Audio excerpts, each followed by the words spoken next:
Recuerdo que era jueves en la noche y me sentía completamente fuera de lugar. Miré a mi alrededor y el silencio se apoderó de todo, incluso de mí. Después de unos minutos me fui a la cama con una pregunta que me dolió en el pecho. ¿Qué más tiene que pasar para que me decepcione lo suficiente como para cerrar este capítulo y por fin empezar uno que me acerque a mí misma? Y no fue de un día para otro, pero esa noche marcó el comienzo de mi transformación. Y al día siguiente, ¡boom!, el universo hizo lo suyo y ahí estaba yo, gritando, reclamando, pidiendo ser valorada, esperando que alguien más se hiciera responsable de lo que solo me correspondía a mí.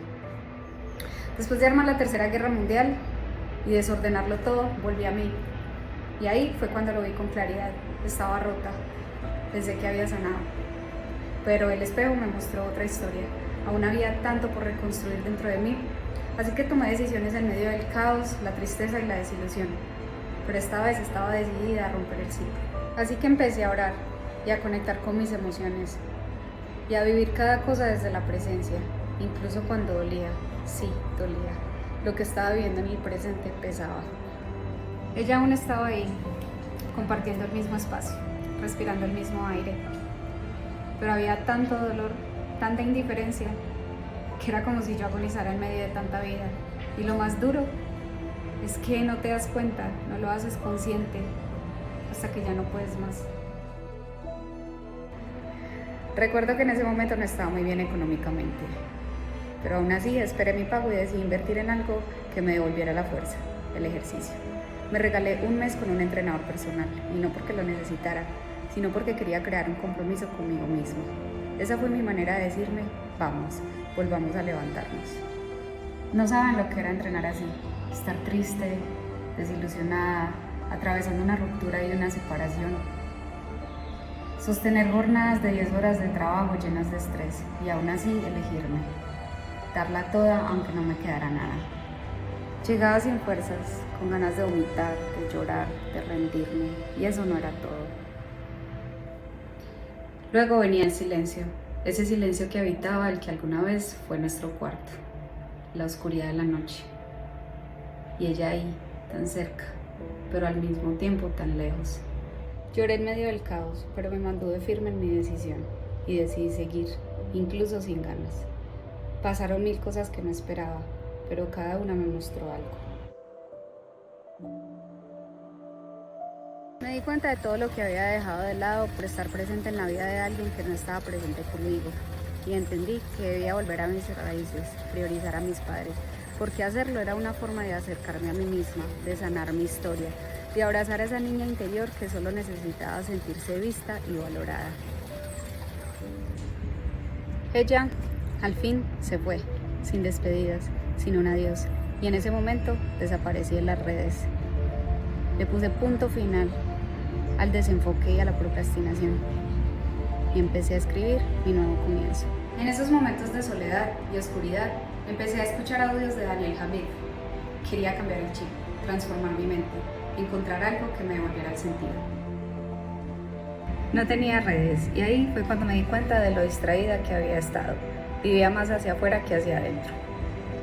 Un día estaba escuchando un audio de Daniel Javif en el que hablaba de volverse adicto a tu apariencia.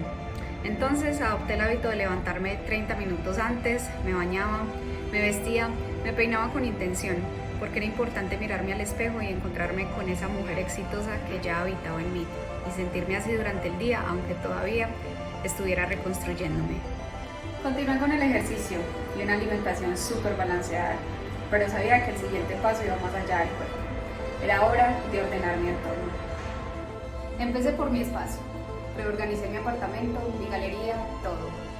Siguiendo los consejos del podcast de Mel Robbins acerca de la desintoxicación de 30 días después de una ruptura, entendí que debía hacer un duelo más activo. Así que pinté mi apartamento, limpié cada rincón y quité todo objeto, foto o recuerdo que me conectara con esa relación. Fue mi forma de decirle adiós, pero sobre todo de decirme hola. Aprendí muchísimo de este podcast de Mel, porque entendí que le estaba haciendo el duelo a una persona que seguía viva, pero que había muerto en mi vida. Mel explicaba que, científicamente, Cuando seguimos escuchando sus audios, viendo sus fotos o leyendo sus mensajes de texto, nuestro sistema nervioso todavía los percibe como presentes, porque el cuerpo no distingue entre lo que ocurre afuera y lo que revive adentro. Por eso era que esos 30 días eran tan necesarios, para permitirle a mi cuerpo, a mi mente y a mi alma soltar. No ha sido fácil para nada.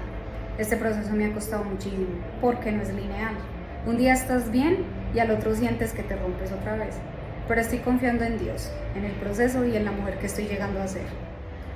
Me he tomado el tiempo de definir mis metas, de escribir con claridad hacia dónde quiero ir y qué quiero construir con los nuevos hábitos que he adquirido.